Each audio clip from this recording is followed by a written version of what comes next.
दोस्तों, हम अक्सर अपनी जिंदगी में पीछे हट जाते हैं। क्यों? क्योंकि हमें लगता है कि हम बहुत छोटे हैं। हमें लगता है कि मेरे अकेले के करने से क्या होगा। दुनिया इतनी बड़ी है, समस्याएं इतनी बड़ी, मेरा छोटा सा प्रयास क्या बदलाव लाएगा। जब भी आपको लगे कि आप किसी बड़े काम के लायक नहीं हैं या आपका योगदान बहुत छोटा है, तो रामायण का ये प्रसंग याद कर लीजिएगा। ये कहानी उस समय की है जब असंभव को भी संभव किया जा रहा था, जब समुद्र पर पत्थर तैराए जा रहे थे। रामेश्वरम का तट है, सामने विशाल गरजता हुआ समुद्र है और प्रभु श्री राम की वानर सेना एक मिशन पर लगी है, लंका तक पुल बनाना। वहाँ का माहौल देखिए, विशालकाय वानर, महाबली हनुमान, अंगद, नल और नील, ये सब बड़े बड़े पहाड़ उखाड़ कर ला रहे हैं। कोई 10 टन का पत्थर उठा रहा है, कोई 50 टन की चट्टान। चारों तरफ शोर है, जय श्री राम जय श्री राम। धूल उड़ रही है, पसीने बह रहे हैं और कोई अपनी पूरी ताकत लगा रहा है ताकि माता सीता को वापस लाया जा सके। ये काम इतना बड़ा था कि देवताओं के लिए भी मुश्किल था। बड़े बड़े पत्थरों को समुद्र में फेंका जा रहा था और नल नील की विद्या से वे तैर रहे थे। इतनी भारी भरकम भीड़ और शोर के बीच एक नन्ही सी गिलहरी भी थी। उसने देखा कि मेरे प्रभु राम दुखी हैं। उसे लगा कि मुझे भी अपने प्रभु के काम में मदद करनी चाहिए, लेकिन वह क्या कर सकती थी? वह न पहाड़ उठा सकती थी, न पत्थर। उसका शरीर ही कितना सा था, मुट्ठी भर का। लेकिन उसने हार नहीं मानी। उसने अपनी युक्ति निकाली। वह समुद्र के पानी में जाती, अपना शरीर गीला करती, फिर वह रेत में लोट लगाती, जिससे उसके शरीर पर ढेर सारी रेत चिपक जाती, और फिर वह दौड़कर पुल पर जाती और पत्थरों के बीच में अपने शरीर को झाड़ देती।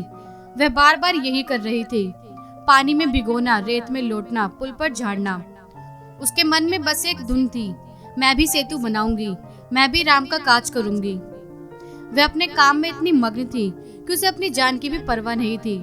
तब एक विशाल वानर जो एक बड़ा पत्थर लेकर जा रहा था, उसके पैर के पास आ गया। वह गिलहरी कुचलते कुचलते बची। वानर को गुस्सा आ गया। उसने चिल्लाकर कहा, अरे ओ नन्ही जान, हट जा रास्ते से। देखती नहीं यहाँ कितना बड़ा काम हो रहा है। हम पहाड़ उठा रहे हैं और तू यहाँ धूल छिड़क रही है। क्या तेरी जरा भी धूल से पुल बनेगा? क्यों मरने के लिए पैरों के बीच आ रही है? भाग यहाँ से। वानर ने उसे पकड़कर दूर रेत में फेंक दिया। गिलहरी को चोट लगी। वह रेत पर गिर पड़ी और रोने लगी। उसे चोट शरीर पर नहीं लगी थी, दिल पर लगी थी। उसे लगा, शायद वानर सही कह रहे हैं, मैं कितनी मूर्ख हूँ। ये लोग पहाड़ ला रहे हैं और मैं रेत के कण, मेरी क्या औकात। वह रोते हुए प्रभु राम की ओर देख रही थी। तभी वहाँ सन्नाटा छा गया। सबने देखा कि प्रभु श्री राम, जो दूर खड़े सब देख रहे थे, अपनी जगह से उठे। वे धीरे धीरे उस रोती हुई गिलहरी के पास गए। वानर सेना सहम गई। प्रभु राम ने अपने कोमल हाथों से उस नन्ही गिलहरी को उठाया, उसकी धूल साफ की, उसे अपनी हथेली पर बिठाया। फिर उन्होंने उस वानर को और पूरी सेना को संबोधित करते हुए कहा, वानरों, तुम इसका मजाक उड़ा रहे हो? तुम्हें क्या लगता है तुम पहाड़ उठा रहे हो तो तुम बड़े हो? राम ने कहा, देखो, तुम जब बड़े बड़े पत्थर डाल रहे हो, उनके बीच में जो दरारें रह जा रही हैं, ये गिलहरी अपनी रेत से उन्हीं दरारों को भर रही है। अगर ये रेत नहीं होगी तो ये पुल मजबूत नहीं बनेगा, ये ढह जाएगा। फिर राम ने जीवन का सबसे बड़ा सूत्र दिया, सेवा का महत्व उसके आकार से नहीं होता। तुम अपनी शक्ति से दे रहे हो क्योंकि तुम बलवान हो, लेकिन ये गिलहरी अपनी क्षमता से परे जाकर दे रही है। इसका समर्पण तुमसे रत्ती भर भी कम नहीं है। प्रभु राम की आंखों में आंसू थे। उन्होंने बड़े प्रेम से उस गिलहरी की पीठ पर अपनी उंगलियां फेरी।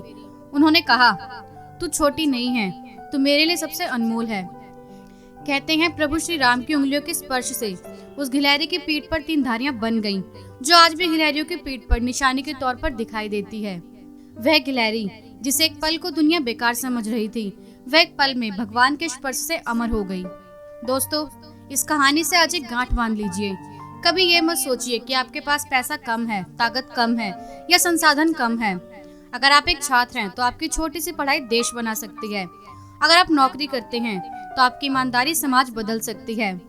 भगवान ये नहीं देखते कि आपने कितना दिया, भगवान ये देखते हैं कि आपने किस भाव से दिया। इसलिए अपनी जिंदगी में गिलहरी बनिए। जहाँ भी दरारें दिखे वहाँ अपने हिस्से को रेत से भर दीजिए। बड़ा हुआ तो क्या हुआ, जैसे पेड़ खजूर, पंथी को छाया ना दे, फल लागे अति दूर।